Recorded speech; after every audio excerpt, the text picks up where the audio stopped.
তোমাদের মধ্যে যারা ভগবান শিবের ভক্ত তারা কম বেশি সবাই মহাকালেশ্বর মন্দিরের নাম শুনেই থাকবে, যেটি ভারতের মধ্যপ্রদেশ রাজ্যের উজ্জয়িনী শহরে রুদ্রসাগর হ্রদের তীরে অবস্থিত। কিন্তু তোমাদের যদি বলি, অবিকল সেই মন্দিরের মতন একই ধাঁচের মন্দির কলকাতাতেও আছে। তোমরা কি মানতে চাইবে? মন্দিরটি স্বয়ং কলকাতার খিদিরপুরে অবস্থিত।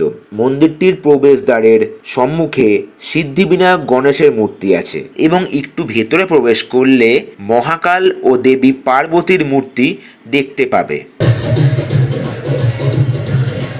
মূল মন্দিরের দুই পাশে যথাক্রমে সিদ্ধিবিনায়ক গণেশ ঠাকুর এবং আরেক পাশে বজরংবলী হনুমানজির মূর্তি সুসজ্জিত আছে। মূল মন্দিরের ভেতরে যথাক্রমে বাম পাশে রাম, লক্ষ্মণ ও সীতা দেবীর মূর্তি এবং ডান পাশে রাধা ও কৃষ্ণের মূর্তি দেখতে পাবে তোমরা। এবার আসি আসল স্থানে, যেখানে মহাদেবের লিঙ্গের পিছনে তোমরা গঙ্গা মায়ের মূর্তি দেখতে পাবে এবং তার ঠিক সামনে শিবলিঙ্গ দেখতে পাবে, ঠিক যেমন ভাবে উজ্জয়িনীর মহাকালেশ্বর মন্দিরে তোমরা দেখতে পাও। শিবলিঙ্গের একদম ওপরে অর্থাৎ মন্দিরের চূড়ায় এক প্রান্তে অবস্থান করছে ভগবান শ্রীকৃষ্ণ এবং রাধা দেবীর মূর্তি এবং আরেক পাশে আছেন ভগবান শ্রী ব্রহ্মাদেবের মূর্তি। আমি গিয়েছিলাম রবিবার, তাই এমন কোনো ব্যাপার নেই যে সোমবার গেলেই শুধুমাত্র তোমরা বাবার শৃঙ্গার রূপের সাজ দর্শন করতে পারবে। সপ্তাহের প্রতিদিনই তোমরা এই মন্দিরে বিকেলের দিকে গেলে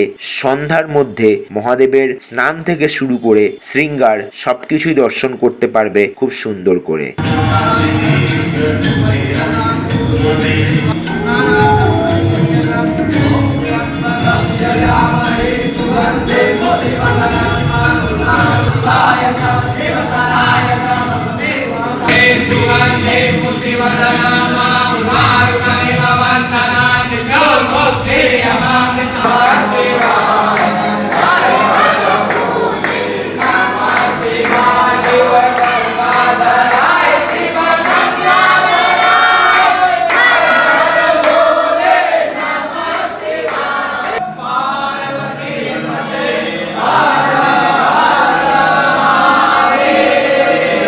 তার পাশাপাশি নন্দী মহারাজ তো পাহারা দেবেই মহাদেবকে সর্বদা।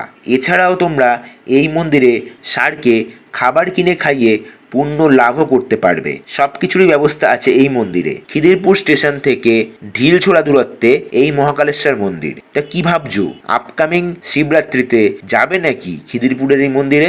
যেতে চাইলে এখনই কমেন্টে জানাও। আর জলদি জলদি এরকম অজানা মন্দিরের খোঁজ পেতে চাইলে চ্যানেলটাকে সাবস্ক্রাইব করো।